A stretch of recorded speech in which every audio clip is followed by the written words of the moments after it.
নমস্কার, আমি সাক্ষ্যদীপা। ব্রতদী পরম্পরা ডিজিটাল নিউজে আপনাদের স্বাগত। আজকের শিরোনামে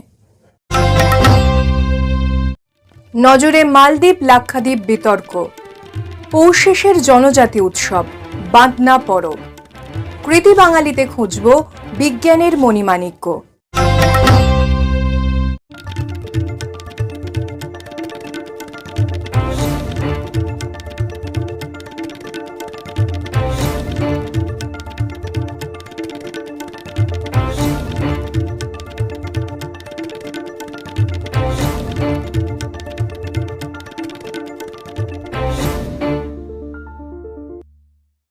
2023 সালকে উষ্ণতম বছর হিসেবে ঘোষণা করেছে ইউরোপীয় ইউনিয়নের জলবায়ু পরিষেবা বিভাগ। মানুষের তৈরি করা জলবায়ু পরিবর্তনের কারণে এই উষ্ণতা বৃদ্ধি পেয়েছে এবং এর প্রতিক্রিয়ায় প্রাকৃতিক এল নিনো আবহাওয়াকে চরম ভাবাপন্ন করেছে। মানুষ প্রচুর পরিমাণে জীবাশ্ম জ্বালানি পোড়ানো শুরু করার আগে গত বছর দীর্ঘমেয়াদী গড় থেকে প্রায় 1.48 ডিগ্রি সেলসিয়াস বেশি উষ্ণ ছিল পৃথিবী, জানিয়েছে ইইউ এর জলবায়ু পরিষেবা বিভাগ। ভারত সরকারের বিজ্ঞান প্রযুক্তি এবং ভূবিজ্ঞান দপ্তরের উদ্যোগে আগামী 17 থেকে 19 জানুয়ারি পর্যন্ত হরিয়ানার ফরিদাবাদে অনুষ্ঠিত হতে চলেছে ইন্টারন্যাশনাল সায়েন্স ফেস্টিভ্যাল। সেখানে ভারতের মহাকাশ গবেষণা সংস্থা ইসরোর উদ্যোগে অনুষ্ঠিত হবে মহাকাশ বিজ্ঞান সংক্রান্ত একটি হ্যাকাথন। এটি আসলে সম্মিলিতভাবে নতুন কোনো সমস্যার সমাধান সূত্র খুঁজে বের করা। সেই কর্মকাণ্ডে বিশেষজ্ঞ এবং নির্ণায়ক হিসেবে আমন্ত্রিত হলেন হলদিয়ার বাসিন্দা বিজ্ঞানী অনির্বাণ দাস। বিশ্বকাপে দুর্দান্ত বোলিং সহ ক্রিকেট ইতিহাসে অন্যতম সেরা পারফরম্যান্সের জন্য অর্জুন পুরস্কার পেলেন মোহাম্মদ শামি। অন্যদিকে অর্জুন পুরস্কার পেলেন জম্মু ও কাশ্মীরের মাত্র 16 বছরের শীতল দেবী, যিনি উভয় হাত কার্যকরী না হওয়ায় পা ও মুখের সাহায্যে তীরন্দাজি করেন। এছাড়াও আরও 25 জন ক্রীড়াবিদ পেলেন অর্জুন পুরস্কার। সম্প্রতি ভারতের ক্ষুদ্রতম কেন্দ্রশাসিত অঞ্চল লাক্ষাদ্বীপে গিয়েছিলেন মোদি। সেই সফরের বেশ কিছু ছবি এবং ভিডিও সমাজ মাধ্যমে ভাইরাল করা হয়। অভিযোগ, মলদ্বীপের ওই মন্ত্রীরা তেমনই কিছু ছবিতে মোদিকে পুতুল এবং জোকার বলে মন্তব্য করেন। ভারত ইসরায়েল সম্পর্ক নিয়েও আপত্তিকর মন্তব্য করা হয়। পরে অবশ্য বিতর্কের মুখে পোস্টগুলি মুছেও দেওয়া হয়। কিন্তু ভারত এবং প্রধানমন্ত্রীকে নিয়ে অবমাননাকর মন্তব্যের জেরে ভারতীয়দের রোষের মুখে পড়েছে দ্বীপরাষ্ট্র মলদ্বীপের সরকার। এমনকি মলদ্বীপকে বয়কট করার ডাকও দিয়েছেন বলিউড এবং ক্রিকেট মহলের তাবড় তারকারা।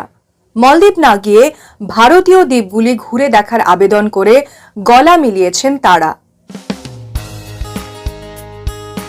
ব্রতদী পরম্পরা ও কাব্যায়নের বিভিন্ন শাখায় অফলাইন ও অনলাইন আবৃত্তি প্রশিক্ষণের জন্য ভর্তি চলছে। কবির রোড, সল্টলেক, বারাকপুর, সোনারপুর, চুঁচুড়া, বেহালা, শ্রীরামপুর, শ্যামবাজার ও শান্তিনিকেতন শাখায় ভর্তির জন্য যোগাযোগ করুন এই নাম্বারগুলিতে।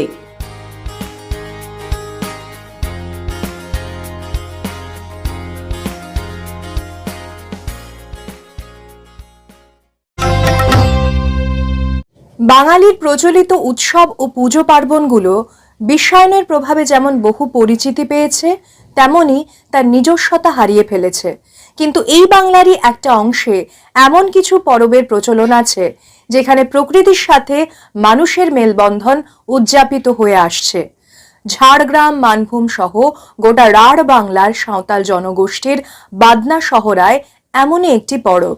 উমমাহা, বংমাহা সহ 5 দিনের এই পরবের নানা অনুষ্ঠানে কৃষি ও প্রকৃতি নির্ভর জনজাতি মানুষের সুর বেজে ওঠে নানা সুরে, নানা ছন্দে। পৌষ মাসের সংক্রান্তি পার্বণ আমাদের 12 মাসের 13 পার্বণগুলির মধ্যে অন্যতম। তবে এই পৌষ মাসেই সাঁওতালি জনগোষ্ঠীর মানুষেরা তাদের অন্যতম একটি পার্বণের আয়োজন করে, যা আমাদের দুর্গাপুজোর মতোই সমতুল্য, সহরায় পরব বা বাদনা উৎসব। 5 দিন ব্যাপী এই পরব আয়োজিত হয় বাংলার বীরভূম, বাঁকুড়া, পুরুলিয়া এবং ঝাড়গ্রাম সহ অন্যান্য জেলার সাঁওতাল গ্রামগুলিতে। তেমনই একটি গ্রাম বীরভূমের রাজনগরের সুন্দরখেলে। এখানে পালিত হয় এই বাদনা পরব। 5 দিনের এই বাদনা পরব শুরু হয় সাঁওতালি রীতি অনুযায়ী 5টি তিথি মেনে। যথাক্রমে উম্মাহা, বাঙ্গামাহা, কন্টুমাহা, জালমাহা এবং গাদাইমাহা। সাঁওতালি ভাষায় মাহা কথার অর্থ দিন। দুর্গাপুজোর মতোই এই বাদনাতেও 5টি তিথির পালন করা হয়। উম্মাহাতে গ্রামের সকল বাসিন্দারা একসাথে স্নান সেরে জাহের থানে পুজো শুরু করে। এই জাহের থান নির্বাচিত হয় শাল পলাশের জঙ্গলে গাছের গুড়ির তলায় এবং সেই সঙ্গে চলে মাঠ পুজো। এই পুজো পদ্ধতির সাথে প্রকৃতির নিবিড় সংযোগ রয়েছে। উম্মাহার পর বাঙ্গামাহায় প্রতিটি সাঁওতালি পরিবারের বাড়িতে আলাদা করে পুজোর আয়োজন করা হয়, যেখানে তাদের মাদাংবুরু, হুদুর দুর্গা সহ অন্যান্য দেবদেবীর পুজো করা হয়। কন্টুমাহাতে গবাদি পশুর পুজো করা হয়, যার মধ্যে গরু, বাছুর বরণের উপচারটি অনন্য। জালোমাহা ও গাদাইমাহাতে সাঁওতালি পল্লীবাসীরা সকলে মিলে নিজস্ব সংস্কৃতিতে গান ও আনন্দ উদযাপনে মেতে ওঠে। সুন্দরখেলের এই সাঁওতাল পল্লীতে বাদনা উৎসব উপলক্ষে একটি ফটোগ্রাফি প্রদর্শনীর আয়োজন করা হয়।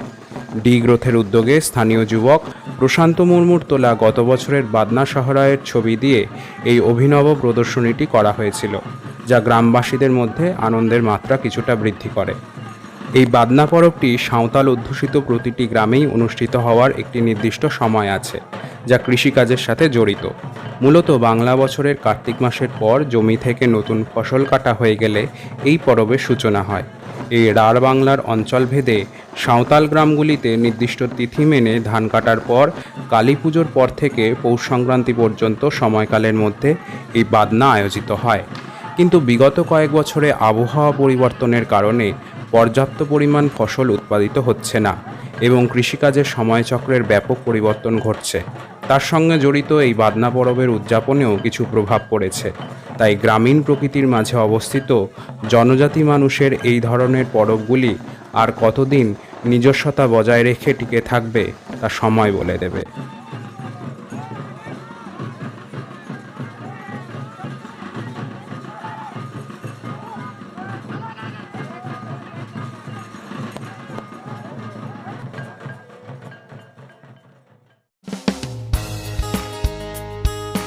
ব্রততী পরম্পরা ও কাব্যায়নের বিভিন্ন শাখায় অফলাইন ও অনলাইন আবৃত্তি প্রশিক্ষণের জন্য ভর্তি চলছে। কবির রোড, সল্টলেক, বারাকপুর, সোনারপুর, চুঁচুড়া, বেহালা, শ্রীরামপুর, শ্যামবাজার ও শান্তিনিকেতন শাখায় ভর্তির জন্য যোগাযোগ করুন এই নাম্বারগুলিতে।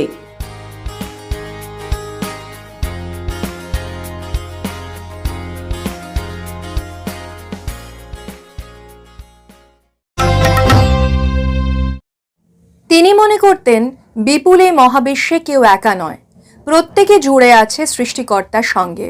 বিশ্বভরা প্রাণের মাঝে নিজের অস্তিত্বকে বিশ্বাস করতে পারলে জীবন অমূল্য হয়ে ওঠে। তিনি প্রথম অনুভব করেছিলেন মহাজাগতিক ব্রহ্মাণ্ডের মধ্যে ঈশ্বরের সংকেত। তার ভাবনার জগতে ধর্ম এসে বিজ্ঞানকে রাস্তা ছাড়তে বলে না, বরং বিজ্ঞানী হাত বাড়ায় ঈশ্বর কণা ছুঁয়ে দেখতে। না, তিনি কোনো ধর্মগুরু নন, তিনি বিশ্বখ্যাত পদার্থবিজ্ঞানী ডক্টর মণি ভৌমিক। আধুনিক চক্ষু চিকিৎসায় তার আবিষ্কৃত লেজার সারা বিশ্বে এনেছে বিপ্লব। আজ কৃতি বাঙালি বিভাগে জানব তাঁকে নিয়ে।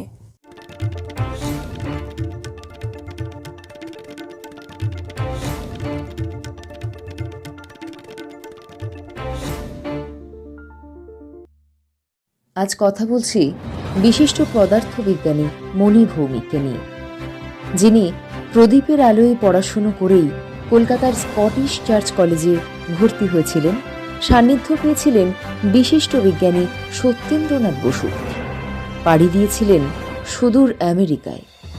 কিন্তু তার এই রূপকথার সফর মোটেই সহজ ছিল না। জন্মেছিলেন পশ্চিমবঙ্গের মেদিনীপুর জেলার এক দরিদ্র স্কুল শিক্ষক পরিবারে। জানা যায় ছোটবেলায় নাকি গরু চড়িয়ে তারপর তাকে স্কুলে যেতে হতো। মন্বন্তরের সময় বহুদিন ঠিক করে খেতে পর্যন্ত পাননি। নিজের জীবনে 16 বছর বয়সে নাকি প্রথম তিনি পায়ে চটি জুতো দিয়েছিলেন। যখন তমলুকের শিউড়ি গ্রাম থেকে কলকাতার স্কটিশ চার্চ কলেজে পড়তে এসেছেন, শহরের পথে খালি পায়ে হাঁটা কষ্টের, তাই বাধ্য হয়েই একজোড়া চটি তাকে কিনতে হয়েছিল। কলকাতা বিশ্ববিদ্যালয়ে স্নাতক ও স্নাতকোত্তর ডিগ্রি সম্পন্ন করে তিনি যুক্ত হন খড়গপুর আইআইটিতে পদার্থবিদ্যা নিয়ে গবেষণা করবার জন্য। ওই শিক্ষা প্রতিষ্ঠানের প্রথম ডক্টরেটও তিনি। এরপর স্লোন ফাউন্ডেশন বৃত্তি পেয়ে 1959 সালে তিনি যোগ দিয়েছিলেন ক্যালিফোর্নিয়া বিশ্ববিদ্যালয়ে। তবে সেই যাত্রাপথও মোটেই সহজ ছিল না। গ্রামের লোকেরা চাঁদা তুলে বিমান ভাড়ার টাকা জোগাড় করে দিয়েছিলেন তাকে। তিনি যখন আমেরিকায় পৌঁছলেন তখন তার পকেটে সম্বল মাত্র $3। ক্যালিফোর্নিয়া বিশ্ববিদ্যালয়ে পোস্ট ডক্টরাল গবেষণা সম্পন্ন করার পর লেজারের ওপর তার প্রকৃত গবেষণা শুরু হয় 1961 সালে। মাত্র কয়েক বছরের মধ্যেই তিনি আবিষ্কার করেন এক্সিমার লেজার, যার ফলে চোখের চিকিৎসায় সারা পৃথিবীতে আলোড়ন সৃষ্টি হয়। অতি সূক্ষ্ম অস্ত্রোপচারও খুব সহজে সম্ভব হয় এই লেজারের দ্বারা।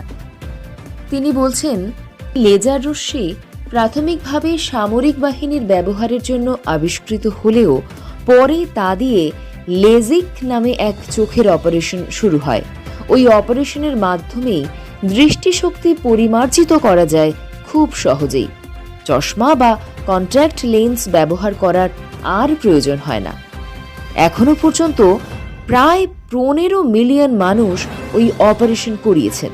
তার এই গবেষণা ও মেধার ফলস্বরূপ প্রায় ডজনখানিক লেজারের পেটেন্টের অধিকারী তিনি, আর খুব স্বাভাবিকভাবেই বিপুল সম্পদশালীও বটে। এই বিপুল সম্পদ আর বৈভবের মধ্যে থাকতে থাকতে হঠাৎই একদিন তার মাথায় আধ্যাত্মিক চিন্তা আসে। খোঁজ করতে শুরু করেন মানসিক শান্তির, অনুভব করতে শুরু করেন ঈশ্বরের অস্তিত্ব। কিন্তু বিজ্ঞানীর মন সহজে আধ্যাত্মবাদকে মেনে নেবে কেন? তিনি তো জানেন বিজ্ঞান আর আধ্যাত্মবাদ দুই মেরুতে অবস্থিত। তারপর শুরু হয় নতুন গবেষণা। তিনি বলছেন, একসময় যে বিজ্ঞান ঈশ্বরের অস্তিত্বকে অস্বীকার করতে শিখিয়েছিল, অগ্রগতির সঙ্গে সঙ্গে সেই বিজ্ঞানই আবার আধ্যাত্মিকতার সঙ্গে যোগসূত্র খুঁজে পেয়েছে। কোয়ান্টাম ফিজিক্স, কসমোলজি, বিজ্ঞানের এই সব শাখার মাধ্যমে সেই গবেষণা আর নিজের জীবন কাহিনী মিশিয়ে তিনি লিখে ফেলেছিলেন কোড নেম গড এবং দ্য কসমিক ডিটেকটিভ, এই দুটো বই। লেখক, বিজ্ঞানী বা গবেষক যাই বলুন না কেন, প্রতিটি ক্ষেত্রেই তিনি বিপুল সাফল্য অর্জন করেছেন। সারা বিশ্ব তাকে এক নামে চেনে। কিন্তু তার মহত্বের কাছে আমাদের বারবার মাথা নত করতে হয়। তার সেবামূলক মনোভাব সর্বজন স্বীকৃত। দুহাত ভরে অনুদান দিয়েছেন কলকাতা বিশ্ববিদ্যালয়, খড়গপুর আইআইটি কিংবা ক্যালিফোর্নিয়া বিশ্ববিদ্যালয়কে। এখন তিনি চেষ্টা করছেন একটি কম্পিউটার ও তথ্য প্রযুক্তি বিশ্ববিদ্যালয় তৈরি করতে, যেখানে দরিদ্র পরিবারের ছেলেমেয়েরা যারা বিদেশে পড়ার সুযোগ পায় না, তারা সেরা প্রশিক্ষণ পাবে। দারিদ্রতার সঙ্গে কঠিন লড়াই করতে করতে একসময় তিনি বুঝেছিলেন এই লড়াই জিততে গেলে মেধাকেই করতে হবে একমাত্র হাতিয়ার। তাই তো বারবার তিনি দুস্থ মেধাবী ছাত্রের পাশে থেকেছেন। তার কৃতিত্ব এত অল্প সময়ে, এত অল্প কথায় কিছুতেই ধরা সম্ভব নয়। তবু তাকে কৃতি বাঙালি বিভাগে আজ আমরা স্মরণ করলাম। আজকের খবর এ পর্যন্তই। পরবর্তী সংবাদের জন্য চোখ রাখুন ব্রততী পরম্পরা ডিজিটাল নিউজ চ্যানেলে আগামী রবিবার সন্ধ্যে 7:30টায়। নমস্কার।